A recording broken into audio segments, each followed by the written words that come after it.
bring up that I looked at that on their website without having to go back to the website. That impressed quite a few people, by the way.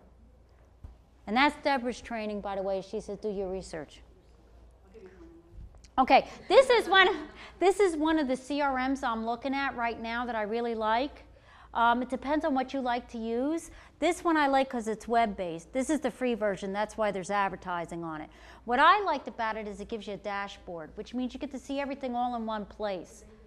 Okay? This one I liked because I'm linear, and this is linear. Okay? It's linear. It builds across the top, and it's linear down the side. I'm linear. I like linear. So what's nice about this is I'm able to see everything in one place. This has syncing capabilities. I like my color-coded Outlook, and I'm not giving up. I know Microsoft and tyranny and all that, but I'm not giving it up. This gives me the ability to sync with my Outlook. What is this going to do? It's web-based. Guess what that means? I don't have to have my computer with me to do work. I could be at a hotel, go down to their business center, and do work. Okay? I can sit there and go any place.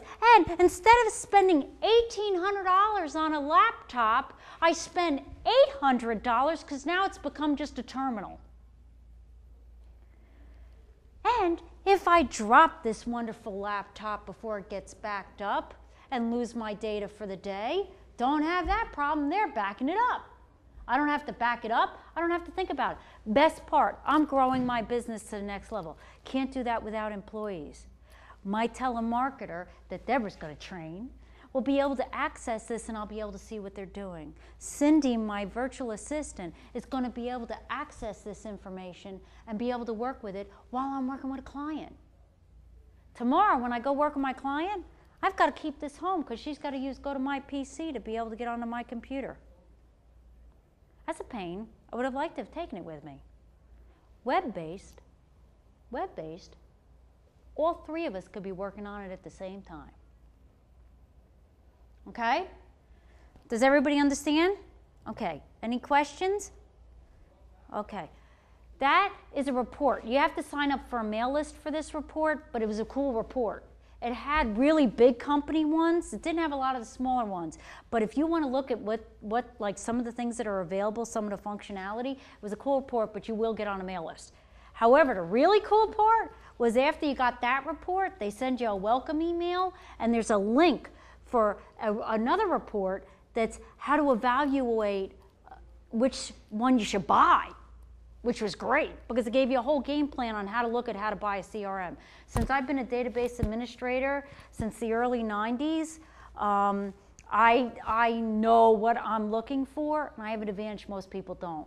You really have to think about what are you going to use it for. You have to have criteria. What's important to you? What are you looking to accomplish? What are you looking to track? How do you want this tool to help you? If you are not very clear about that, you will be jumping around. How many of you tried different planners and different systems for tracking different things, and then a week later you throw it out?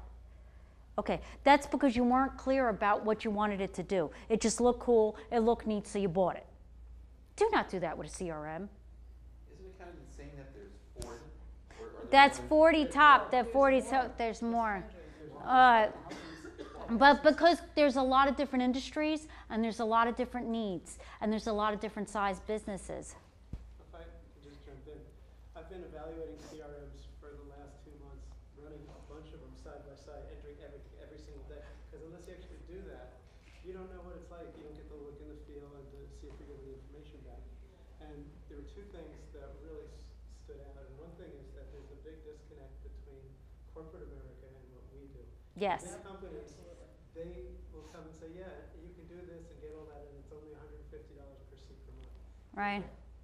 Yeah, exactly. And the second thing that I learned, especially working with Cindy, is that I found stuff that I found that was remarkably good for the way I work.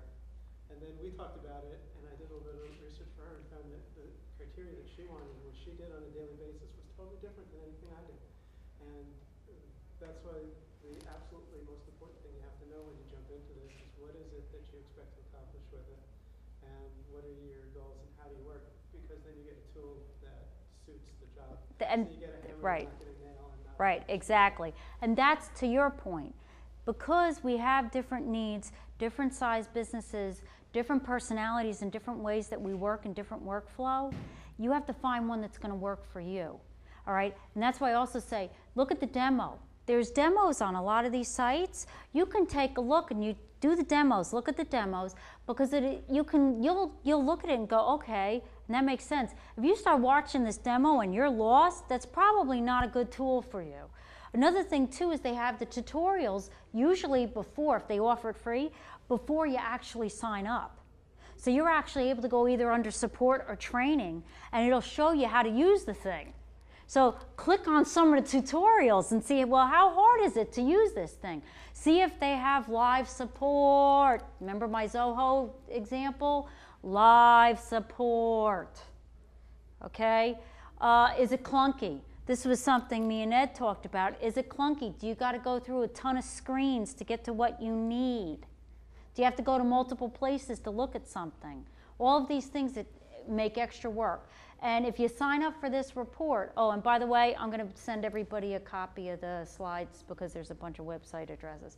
If you get this report, that other one that you get after you sign up, which is just a framework on how to pick a CRM, was really good. I thumbed through it, and it looked like a really good, valuable piece of information. Okay, and here's some examples. There's Deborah's clips. Salesforce, depending on what you're looking to do, the jump between the inexpensive version and the more expensive version was big. Some of them, the free version doesn't have all the functionality of the paid versions. She uses sugar. Chris likes sugar, but there's a wrinkle with sugar, and pretty much have to be a web person to install it. To install it. Yeah, but it's open. That is an open source. Yeah. But So if you're not an internet guru, you probably aren't even able to install it. Right. So in other words, so even though it's a powerhouse, they got the free version, but if you can't install it and you don't have somebody to do that for you, that's not going to work. Also, Chris made a good point. Don't get something that's too complicated. You need something that'll grow with you, but don't get something that's too complicated. Even Chris said there's functionality in that sugar she's not even touching on. So you want to make sure that whatever you're using, it's got what you need it to do, but it's not so complicated that you get completely lost. That was another thing with Zoho. When I was playing around with Zoho, it had all these functions, and I'm all like you said, ooh, ah, and then I started messing with the thing, and I'm like, oh my God, this thing's got so much stuff, I'm distracted. So, you want to make sure that you look at that too.